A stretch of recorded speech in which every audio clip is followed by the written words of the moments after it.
Varicose veins కి సరైన చికిత్స కోసం సంప్రదించండి ఎవిస్ హాస్పిటల్. నమస్తే రమగారు. నమస్తే జయ.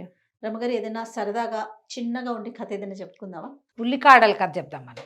ఉల్లికాడలు బాగుందండి పేరు. ఉల్లికాడల పేరు బాగుంది కదా. ఊర్మిళ అని ఒక అమ్మాయి, దానికి చాలా నిదానస్తురాలు, మెతకది, కొంచెం భయస్తురాలు కూడా. అలాంటి ఊర్మిళని చిరంజీవి అని ఒక చిన్న ఉద్యోగస్తుడికి చిరుద్యోగికి ఇచ్చి పెళ్లి చేశారు. లేటెస్ట్ కథ రమగారు. అంతే అయి ఉంటుంది. 60లో రాయబడింది. అప్పుడే పేర్లు బాగున్నాయి. చూసావు ఎంత బాగా పెట్టారు. రామయ్య, సుబ్బమ్మ అలాంటి కథలు మీ అమ్మాయి ఎంతసేపు పోట్లాడుతుంది. వెంకయ్యమ్మ కాకుండా ఎంత మంచి పేర్లు పెట్టారో. పేర్లు అంటే గుర్తొచ్చింది. ఇప్పుడు ఒక విషయం చెప్తా. ఈ మధ్య పేర్లని తమాషాగా పెట్టుకుంటున్నారు కదా, అసలు దానికి ఏం అర్థం పడతాం. ఇష్యు ఉష్యు బస్సు 2 అక్షరాలు 1 అక్షరం అవే పేర్లు. ఒక అమ్మాయి ఎవరో పెట్టింది, రామచంద్ర అని పెట్టుకున్నారు బాబుకి పేరు. అదేం పేరు అంటున్నారు అందరూ. రామచంద్ర పేరుకి తక్కువ అమ్మ. ఎంత మంచి పేరు, ఎంత మంచి పేరు, ఎంత చక్కటి పేరు. అసలు రామ అని పిలుచుకోవచ్చు కదా. అదే కదా పుణ్యం పురుషార్థం. మీ పేరుందనా? నా పేరు లేకపోతే ఎవరైనా పిలవడానికి రామ అని పిలిస్తే ఎంత మంచిది. అద్భుతం కదండి కదా. నా పేరు ఉంటే ఏమి, నా పేరుతోటైనా బోళ్ళంత భుక్తి వస్తాయి. అప్పుడు నాకే రావాలి రమగారు. ఎన్నిసార్లు పిలుస్తాను నేను రమగారు రమగారు రమగారు. మరి నువ్వు సీఈఓ అవ్వలేదు. మీ పేరు పిలిచే. నా పేరు పిలిచి కాదు, నా పేరు పిలవడం వల్ల వచ్చే ప్రయోజనం భగవంతుడి అనుగ్రహంతోనా? లక్ష్మీదేవి అనుగ్రహించింది. నేను థ్యాంక్ యూ సో మచ్. చెప్పలేకపోతాం కదా. అంతే కదండి. భగవంతుని నామస్మరణప్పుడు ప్రత్యేకించి పిలవకుండా వ్యక్తుల ద్వారా పిలిచే అవకాశం కదా. అందుకే మనం దేవుడి పేర్లు పెట్టుకుంటాం జయ. అమ్మాయికి చాలా ధైర్యం చెప్పా, ఏం పర్వాలేదు, పెద్దయ్యాక పిల్లాన్ని అందరూ ఏడిపిస్తారేమో అని బాధపడుతోంది. అమ్మాయి బాధపడుతోంది.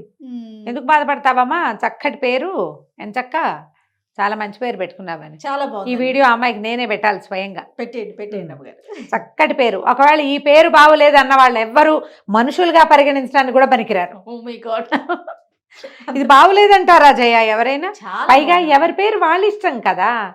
దీనికి అర్థం లేకపోతే ఆలోచించాలి. పరమార్థం కలిగిన పేరు కదా. పలకటానికి ఎంత బాగుంది కదా రమగారు. చక్క రామని పిలుచుకోవచ్చు, చంద్ర అని పిలుచుకోవచ్చు, రామచంద్ర అని పిలుచుకోవచ్చు. రామచంద్ర ఎంత బాగుంది అసలు. అనడానికే ఎంత బాగుందో చూడు, మనసు నిండిపోయేలాగా. ఏమిటో బాగులేదు ఇదేం పేరు అని ఎవరైనా అడుగుతారా దాన్ని? అంతే కదా. చాలా బాగుంది రమగారు, నిజంగా బాగుంది. ఆవిడకి చెప్పండి. అదే కదా. సరే, ఓకే. అయితే ఊర్మిళ చిరంజీవి పెళ్లి చేసుకున్నారు. అయితే ఈ చిరంజీవి పరమ అసహనం, మహాకోపిష్టి, దురుసు, ఏదో చేసేవాడు ఉద్యోగం. ఒకరోజు ఏం చేశాడు, ఉల్లికాడలు పట్టుకొచ్చి పైవి ఆకులు కత్తిరించి, ఆకులు దుంపలు కత్తిరించేసే. బాగుందిగా. బాగుంది. సరే, అమ్మాయి ఆ మూగుడు ఏం చెప్పినా సరే సగమే వింటుంది. భయం దానికి. దుంపలతో కూర చేయాలి, పై దాంతో పులుసు చేయాలి, ఇటు తటు చేసేసి. ఆయన ఏదో పని చేసుకుని వచ్చాడు, బయటికి వెళ్ళాడు. మరి గుడికి వెళ్ళి వస్తాను, గుళ్ళోంచి తిరిగి వచ్చాక అన్నం తింటానన్నాడు. ఇంటికి రాగానే సరే పేటేసింది, అన్నం పెట్టింది. తీరా చూస్తే ఆ ఉల్లికాడలతోటేమో కూర చేసి పెట్టింది, ఆ దుంపతోటి ఉల్లిపాయలతోటేమో పులుసు చేసేసరికల్లా భార్యను ఉంచి దభిమని కొట్టేశాడు. చెప్పింది చేయవా సరిగ్గా? నేనేం చెప్పాను, నేనేం చేయమన్నాను, దీంతో ఎవరన్నా పులుసు చేసుకుంటారా, దీంతో కూర చేసుకుంటారా అని కొట్టాడు. ఈ పిల్ల ఏడుస్తూ నుంచింది. ఈ లోపల దభీమని పెద్ద శబ్దమైంది. ఎవడో అటక మీద నుంచి ఒక దొంగ ఎప్పుడో దాక్కున్నాడు. సాయంకాలం ఆ పిల్ల దొడ్లో పని చేసుకుంటుంటే వాడి ఇంటికి వచ్చి అటక మీద దాక్కున్నాడు. దూకాడు. దూకి అక్కడి నుంచి చిరంజీవిని పెడరెక్కలు విరిచిపట్టేసుకున్నాడు. ఇంట్లో ఉన్న డబ్బు, నగ, నట్ర అన్నీ ఇస్తావా ఇవ్వవా అని. ఏం చేస్తాడు, తాళ్ళ చెవులు ఇచ్చేయమన్నాడు. అప్పటిదాకా భార్య మీద ప్రతాపం చూపించాడు. భార్య మీద ప్రతాపం చూపించే వాళ్ళందరూ కత్తిగా కటారు చూపిస్తే చాలా భయపడతారు. ఇక్కడేముండదు ప్రతాపం. కొంతమంది అలాగే ఉంటారు కదా. ఏదైనా ప్రాబ్లం వచ్చినప్పుడు చాలా బెదిరిపోతారు. పెళ్ళాల మీద మాత్రం ఎంత ప్రతాపమైనా విరుచుకుపడిపోతారు, ఎంత ప్రతాపమైనా చూపించేస్తారు. అక్కడి నుంచి నగా నట్రా మూట కట్టించారు. ఏంటి మంచి వాసన వస్తుంది మీ ఇంట్లో, ఏముండింది పెట్టి అన్నం పెట్టించు నాకు అన్నాడు. అనేసరికల్లా కసిరేడు పెళ్ళాను. ఏంటి వాళ్ళు ఆయన అడుగుతుంటే అన్నం పెట్టవా అన్నాడు. అనేసరికల్లా దొంగ గారికి అన్నం పెట్టమని అనేసరికల్లా దొంగ అన్నాడు, నేనే అరవాలి, నువ్వు అరవకూడదు, నువ్వు నోరు మూసుకొని ఉంచో అనేసరికల్లా అమ్మాయి ఏం చేస్తుంది, ఒకటి కోసం పీటేసి కంచ పెట్టిందిగా, తినేసాడు చక్కగా. మళ్ళీ ఇంకో పేటేసి కంచం తెచ్చిపెట్టింది. తన కోసం వండుకున్న అన్నం తెచ్చిపెట్టి ఆయన కూర పులుసు వేసి ఎంత బాగుంది, ఎంత బాగుంది, ఆకుకూర కాడలతో కూర చేసుకుంటారా అమ్మాయి, ఎంత బాగా చేసావు అని కూర అన్న అంతా కలుపు తిన్నాడు. అక్కడి నుంచి అసలు ఉల్లిపాయ పులుసు అదిరిపోయిందన్నాడు. ఇంత మంచి వంట, ఎంత బాగా చేసావు, మరి ఎందుకు దెబ్బలు తిన్నావు నువ్వు అన్నాడు. అనేసరికి ఆ అమ్మాయి బిక్కు బిక్కుమంటూ మొగుడు కేసు చూస్తుంది. చూసారు కల్లా దొంగ అన్నాడు, నేను అసలు దొంగని ఎందుకు అయ్యానో తెలుసా నీకు, మా నాన్న తాగుబోతు, మా అమ్మని తెక్కొట్టేవాడు, ఎప్పుడూ కొట్టుకు తెచ్చేవాళ్ళు, అన్నిటికీ కొట్టేవాడు, ఇంట్లో ఉండలేక పారిపోయా, చదువు సంధ్య రాలా నాకు, ఏమీ చేయలేక దొంగయ్యా.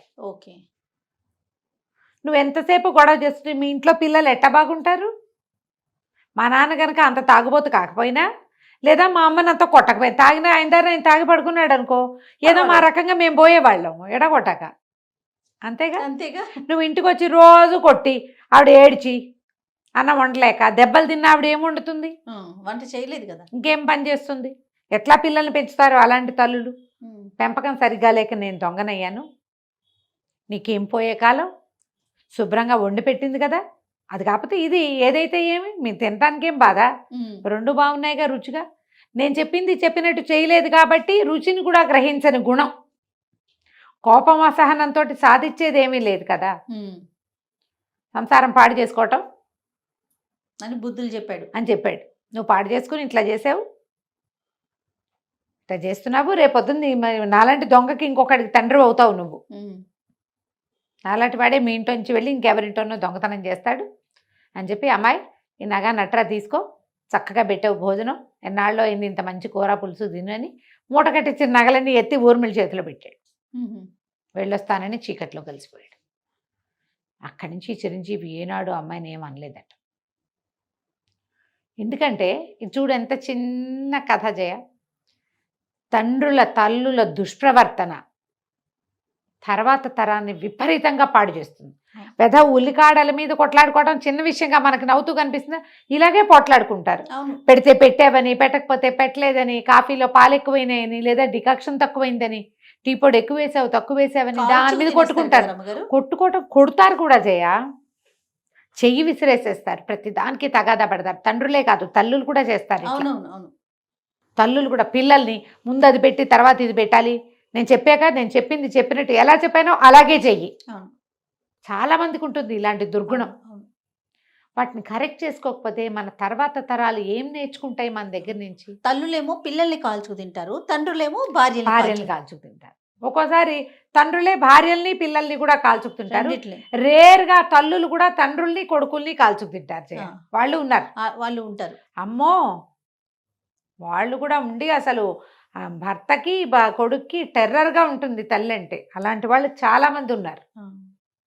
ఈ తరహా వల్ల మనం సాధించేదేం లేదు. అవును, తర్వాత తరాలని పాడు చేసేస్తాం. వాళ్ళు మీకు మొహం తప్పించేస్తారు, మీతో ఉండరు, పారిపోతారు. ఒక్కొక్కళ్ళకి ఒక్కో రకంగా ఉంటుంది.